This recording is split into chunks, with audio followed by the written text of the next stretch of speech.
Students, today we are going to learn steps in planning process or planning process. We already come to know meaning of planning, right? At the same time, we came to know features of planning, merits and demerits of planning, right?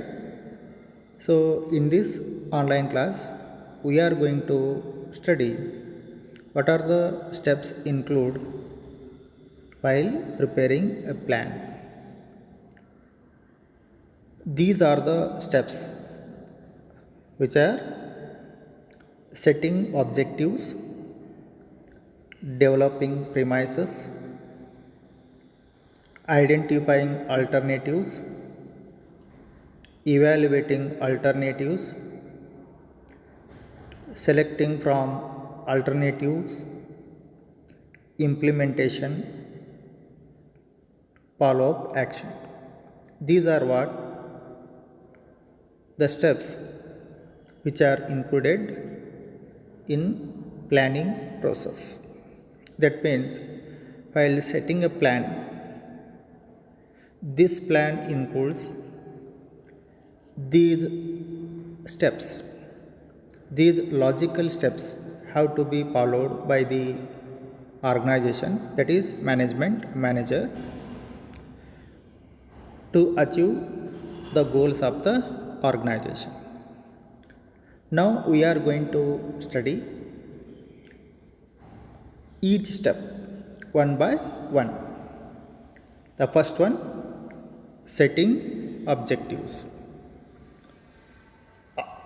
Objectives are nothing but goals or the targets which are going to be achieved in future, but that is to be decided and mentioned well in advance, right? So every organization must have certain objectives, whether it is a trading organization or non-trading organization. There are some objectives. One or other way, all the organizations are having their own objectives, that means their own goals, their own targets which are going to be achieved in future. For example, increase 20% of profit. It is also one objective of one trading organization. Or to increase 35% of sales. It is also one of the objective of one trading organization. Or to increase market share. So, whatever may be the objectives, but every organization unanimously, commonly, some basic objectives are there, some goals are there, right? Some targets are there, and these are going to be achieved by the organization by preparing proper planning and by allocating proper resources. Then organization is able to fulfill its requirement or the goals. So objectives may be set for the entire organization or each department within the organization. These objectives specify what the organization wants to achieve. So, objectives should be clearly mentioned or stated for all the departments of that organization and employees as well. This is what about the first step in the planning process, setting objectives.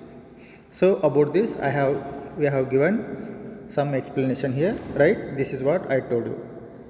So objectives should clearly define as to what is to be achieved by policies, procedures, rules, strategies, budgets and programs.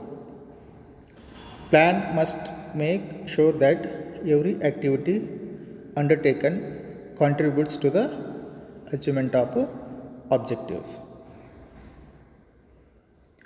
Once objectives are over, once the objectives are set, right? What is the second one? That is determining planning premises. Determining planning premises or developing premises. The manager is required to make certain assumptions about future which is uncertain. The assumptions are called premises. So assumptions are nothing but these are the premises. These are base material upon which plans are to be drawn. The assumptions made about the demand for a particular product or service, policy change, or interest rate, or the tax rate. So, these are what about some example for premises or the assumptions. On these basis, plan is going to be preparing. The third one, that is determining alternative course. Determining alternative course or identifying alternative courses of action. That means there may be many ways to act and achieve goals of the organization. All the alternative course of action should be identified. That is, it is the responsibility of the management to identify the various alternative courses of action. The course of action which may be taken could be either routine or it may be innovative. Whatever it may be, but it is the responsibility of the management to identify the alternative courses of actions. So here it is. Determining alternative courses is the third step in the planning process. The planner should study all the alternatives, consider the strong and weak points of them, and finally select the most promising one. So that is. The fourth one, evaluating alternative courses. Evaluating alternative courses, right? Each course will have many variables which have to be weighted against each other. The merits and demerits of each proposal need to be evaluated in the light of the objective to be achieved.